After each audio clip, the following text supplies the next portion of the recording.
Now you have seen what God has done for you. What he's saying is what Paul will say later on, or did say later on, being confident of this very thing, that he which hath begun a good work in you will perform it until the day of Jesus Christ. Now, Joshua's saying to these people, you know what God's done for you. You know how he's led you. Now he says, verse 4, Behold, I have divided unto you by lot these nations that remain to be an inheritance for your tribes, from Jordan with all the nations that I have cut off, even unto the great sea westward. And the Lord your God, he shall expel them from before you, and drive them out of your sight, and ye shall possess their land, as the Lord your God hath promised unto you. Be ye therefore very courageous, to keep and to do all that's written in the book of the law of Moses, that ye turn not aside therefrom to the right hand or to the left. Now again, this is what Moses had called them to do, and now Joshua calls them to do the same thing. Verse 8, But cleave unto the Lord your God, as ye have done unto this day. You see, in the time of grave danger, crossing into that land, encountering a land filled with an enemy and giants in the land, and things they did not know or expect, and with all of these things round about them, and fear on every side, it kept them very close to the Lord. Now, Joshua recognized that when they got into the land, they entered rest, they were having peace and prosperity and plenty, that they'd get away from God. And isn't that the story of human nature? Human nature never changes, and today we have the same situation.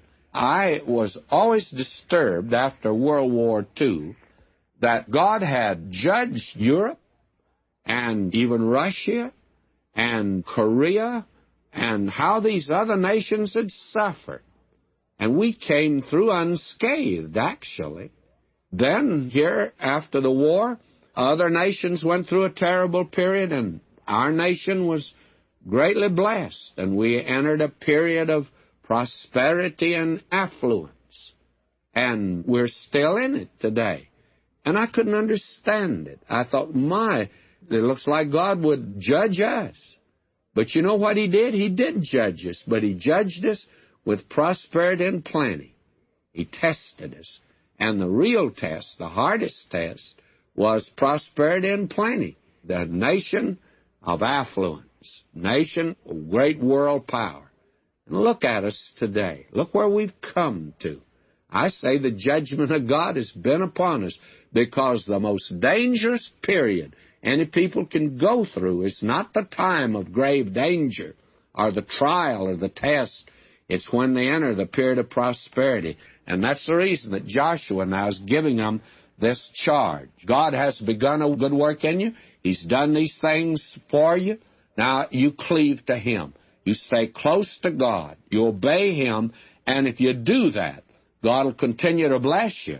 But if you do not, verse 11, Take good heed, therefore, unto yourselves, that ye love the Lord your God.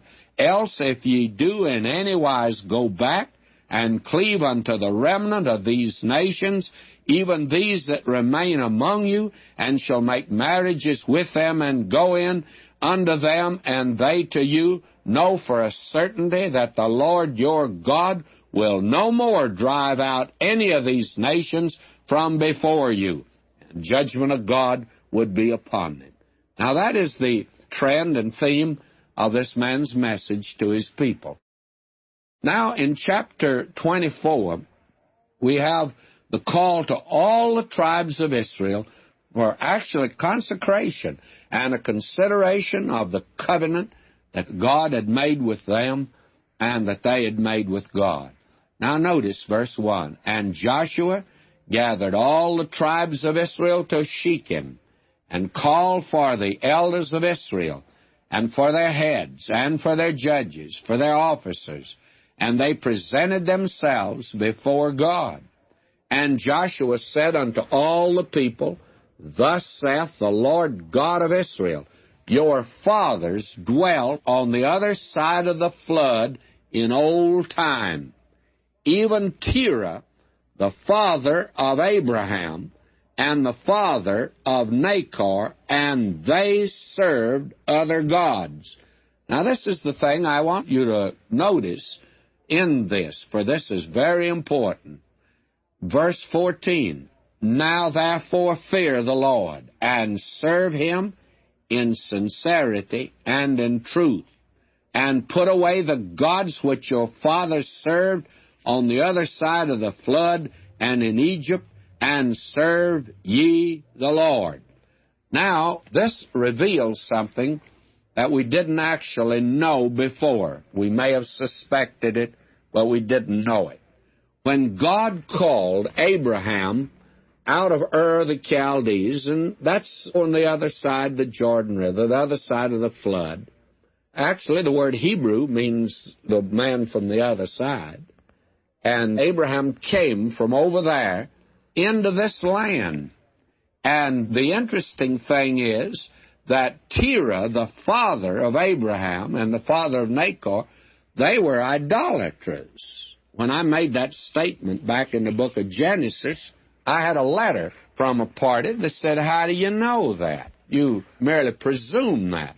Well, frankly, I didn't presume it. I knew this was coming later on, that this would be made perfectly clear to us that this man, Terah, the father of Abraham, was an idolater. Now, this is something that I think that we need to know. Why did God choose Abraham? Why did God make a nation out of Abraham? Why did God move in this direction? Well, let's look at something that maybe we haven't looked at before. After the Tower of Babel, man totally departed from the Lord. Just not some people.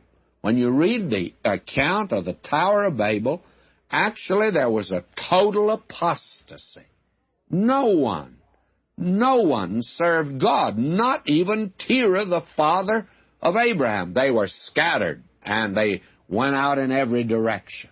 And they had a knowledge of the living and true God. And the very interesting thing is that today all of the tribes of the earth, all that are in idolatry, all that are in deepest paganism, and some of them that are the most heathen of all, they are the ones that have a clear-cut understanding that way back at the beginning their ancestors served the living and the true God. But they got away from it. And now at the Tower of Babel, there was total apostasy. Now, what can God do? Well, He's God. He can do most anything, of course. But what can He do that'll be consistent with His person, His attributes, and with His character? How is He going to recover mankind? How will He do it? Man is totally apostate. He could judge the human family and exterminate them. That is, remove them from this earth. Get rid of them. Wouldn't be any point of having a human family on this earth. It could be just as bleak as the moon is, for that matter, friends. God could have made this earth just exactly like the moon if He'd wanted to, but He didn't. And now, if He's going to recover mankind, He's got to get into mankind some way. So what did He do? When He called Abraham, He said to Abraham, I want you to get away. Now, apparently, here is a man who had the knowledge of the living and true God and had a desire in his heart to know the living and true God. And there in Ur of the Chaldees, God said to him, Abraham, get out from your people. Now we know why, don't we? Why did He say, get away from your relatives, get away from Terah? Why? Why, Terah is an idolater, and he's worshiping heathen gods. Therefore, God says to him, get away from all of that. Now, God called Abraham aside in order that through Abraham, God might deal with this man, make a nation, and through that nation, bring into the world the Messiah. Now, He didn't do it in that land. He had to make him a nation down in the brickyards of Egypt. Friends, if He's going to do anything for you and me, it's going to be in the fires.